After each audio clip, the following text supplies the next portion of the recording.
जय जगन्नाथ। आज निटू भाई भल कथाटी मन रख जाओ, विधिर विधान किए करिब है।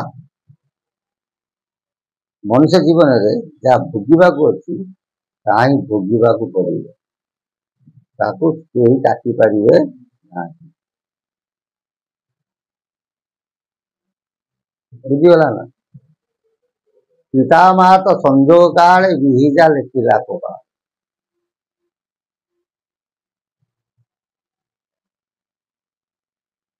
जहाँ कपाल लेखा अच्छी ताकू समस्ते भोगवाक बाध्य। सारे संसार कहीं काटी पारे।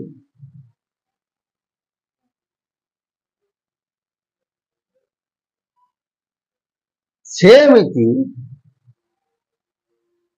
समय जो परिवर्तन आसो, से परिवर्तन रे सपना गोटी जीवजंतु समस्ते भोगवाक बाध्य।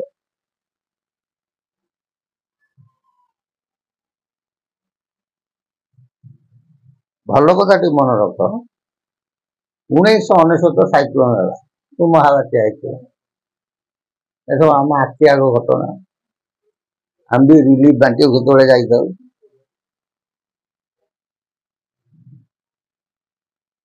एरसमा एरिया कौन है, बहुत लोक गोरु गाई क्षति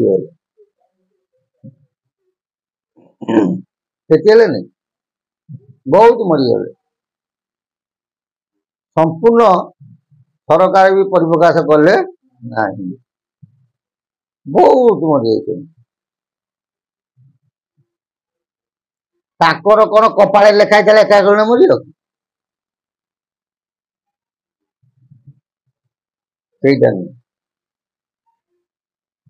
जमी कपाल चेक माने कपाल लेखन चेक करवा आमर यहाँ जहाँ लेखाई भोगे पड़ो सेमती जो जुगवादर लीला खेला परिप्रकाश हेब सेतेबेले जगतर विधि विधान आगे समस्त मस्त नतमस्त रही।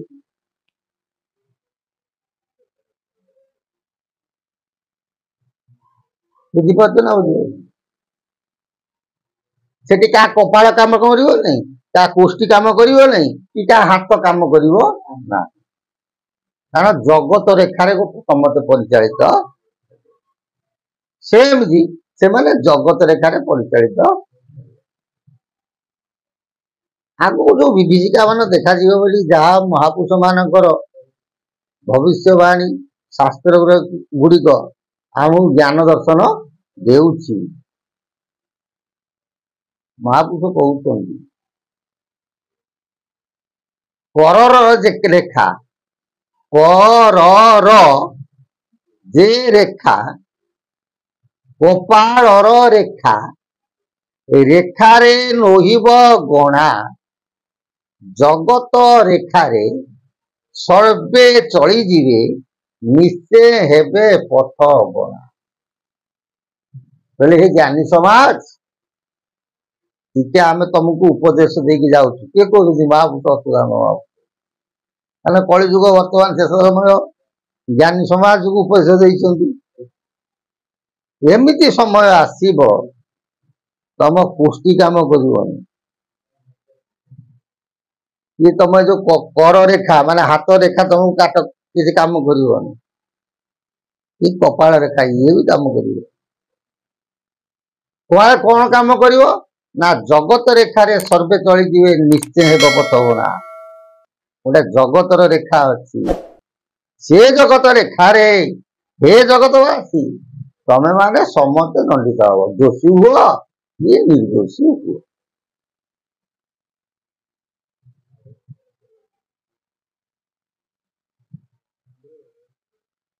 बुझे तमें कह मत आसपार आम ठाकुर डाकुचु आम कहीं उद्धार पाइबुनु,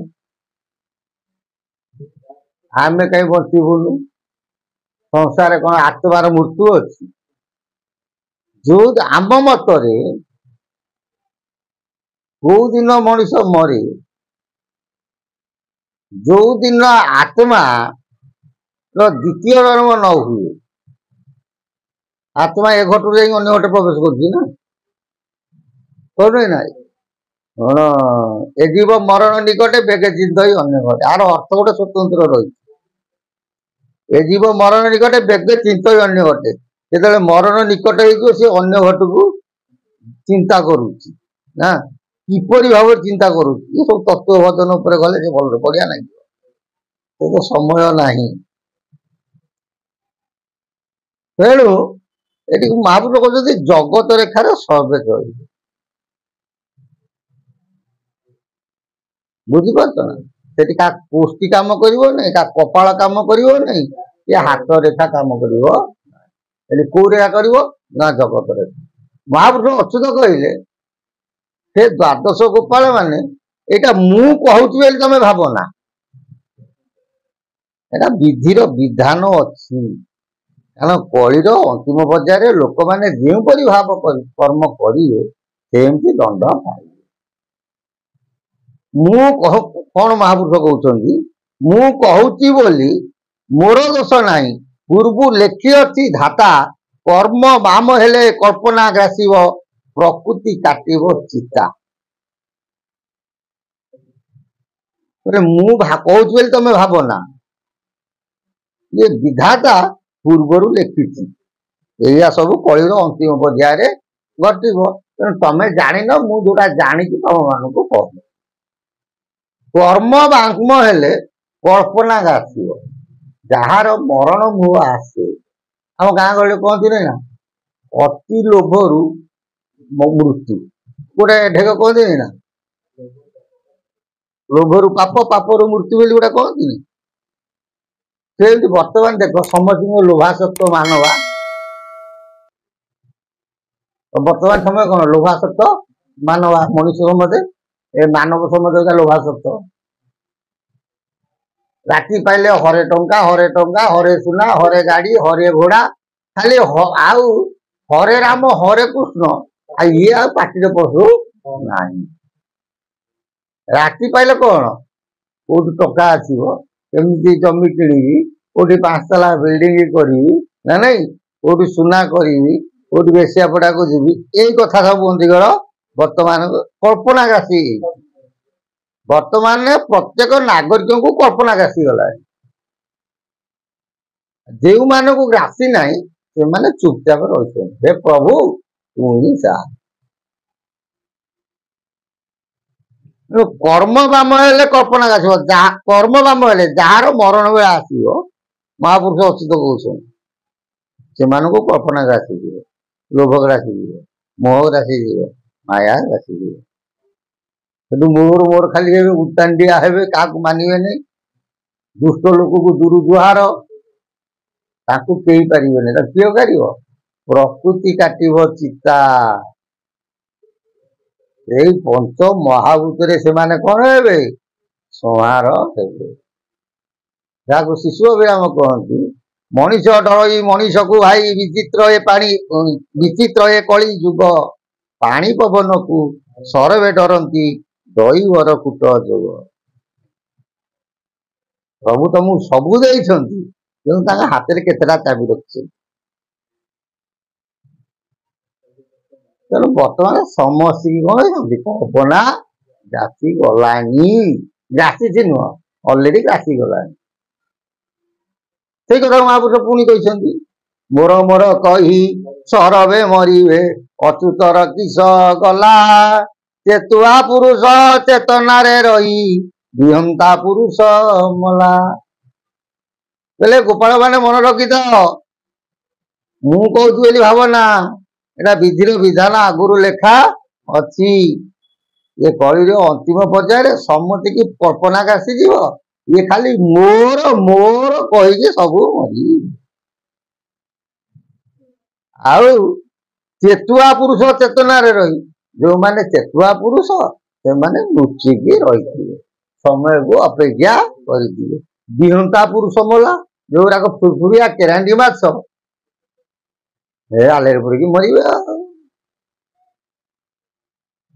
ବୁଝିପାରୁଛ ନା ବୁଝିପାରିଲନି?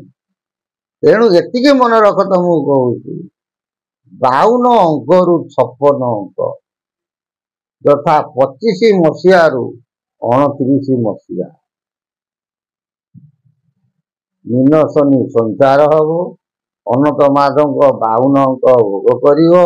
ମାର୍କଣ୍ଡଙ୍କର 17 ଅଙ୍କ ଚାଲିଲାଣି ହେଲା। ସତ୍ୟରୁ ସତ୍ୟ ଉପୁଜିବ ନା। ତେଣୁ ସେମିତି ଗୋଟେ କଣ ହେଲେ ଲୋକଙ୍କର ଚେତନା ଫେରିବ ହେଲା। ତେଣୁ ମାର୍କଣ୍ଡଙ୍କ ଅଙ୍କଟା କୋଉଠୁ ଆରମ୍ଭ ହେଲା ସେ ତ ଅଧିକା ଅନନ୍ତ ମାଧବଙ୍କ ଅଙ୍କଟା କୋଉଠୁ ଆରମ୍ଭ ହେଲା ସିଏ ବି ଗୋଟେ ଜାଣିବେ। ଛାଡ ଆମର କଣ ଅଛି, ଜୟ ଜଗନ୍ନାଥ। ଯିଏ ଯାହା କରିବ ସେ ତା ପାଇବ। ତେଣୁ ଏହିପରି ଭାବରେ ସଂହାର ଲୀଳା ହେବ। ସମସ୍ତେ ଜଗତ ରେଖାରେ ପରିଚାଳିତ ହେବେ, ଏକଥା କେବେ ଅତ୍ୟୁକ୍ତି ହେବ ନାହିଁ। ଆମେ କହୁନୁ ମହାପୁରୁଷ ଯେମିତି ଦ୍ୱାଦଶ ଗୋପାଳଙ୍କୁ କହିଲେ ମୁଁ କହୁଛି ବୋଲି ତମେ ଭାବ ନା ଏ ବିଧିର ବିଧାନ, ସେମିତି ଆମେ କହୁଛୁ ବୋଲି ତମେ ମାନେ ବାକି ଭାବୁଛନ୍ତି। ମହାପୁରୁଷ ଦ୍ୱାଦଶ ଗୋପାଳଙ୍କୁ ଏକଥା କହିଛନ୍ତି, ଆମେ ତମମାନଙ୍କୁ ସେଇ କଥା କହିଲୁ। ଜୟ ଜଗନ୍ନାଥ। ପ୍ରଭୁଙ୍କ ସଦିଚ୍ଛା ପୂର୍ଣ୍ଣ ହଉ, ଅଚ୍ୟୁତଙ୍କ ସଦିଚ୍ଛା ପୂର୍ଣ୍ଣ ହଉ। ବୋଲ ଆନନ୍ଦେ କବା ହରି ବୋଲ।